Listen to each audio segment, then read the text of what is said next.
Synopsis of the Books of the Bible. Joshua. By JND Darby. All Scripture is given by inspiration of God, and is profitable for doctrine, for reproof, for correction, for instruction in righteousness, that the man of God may be perfect, truly furnished unto all good works. 2 Timothy 3 verses 16 and 17. Synopsis of the Books of the Bible.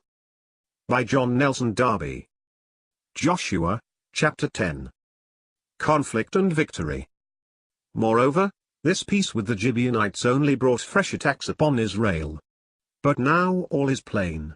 Jehovah says to Joshua, "Fear them not, for I have delivered them into thy hand." This is all that conflict means for one who walks in the Spirit before God. There must be conflict, but conflict is only victory. It is the Lord who has delivered the enemy into our hands.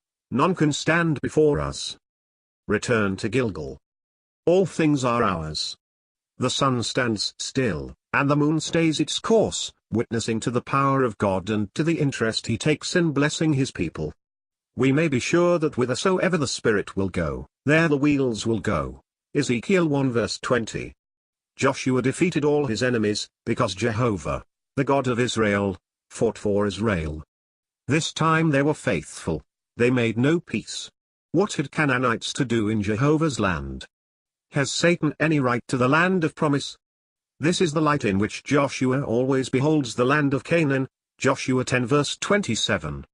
But, after the victory, Israel returned to the camp of Gilgal. We have already explained what Gilgal means. But the return thither of the conquerors of the Canaanitish kings contains the instructive lesson that, whatever our victories and our conquests may be, we must always return to the place that becomes us before God in the annihilation of self, to the application of the knowledge we have of God, the resurrection of Christ having set us in the heavenly places, to the judging and the mortifying of the flesh, to spiritual circumcision, which is the death of the flesh by the power of resurrection. There is a time to act and a time to be still, waiting upon God that we may be fit for action. Activity, the power that attends us, success, everything, tends to draw us away from God, or at least to divide the attention of our fickle hearts.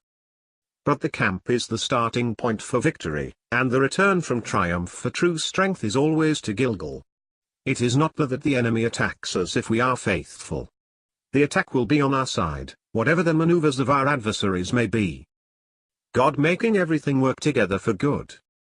Let us observe also that, in spite of the people's and Joshua's failures, everything turned out well in the end. There were faults, and these faults received their chastisement, as in the case of Gibeon and of Ai. But, the walk of the people being faithful in the main, God made everything work together for good. Thus the peace with Gibeon led to victory over the kings who attacked that people. There was cause for humiliation and for chastisement in the details of their history, but, as a whole, the hand of God appears in it most manifestly. It is seldom that every step of our way is taken in faith and dependence upon God. We do well to humble ourselves on account of this. But when the object is the Lord's object, He goes before us, and orders all things for the triumph of His people in this holy war, which is His own war. Only failures may bring their fruits for a long while,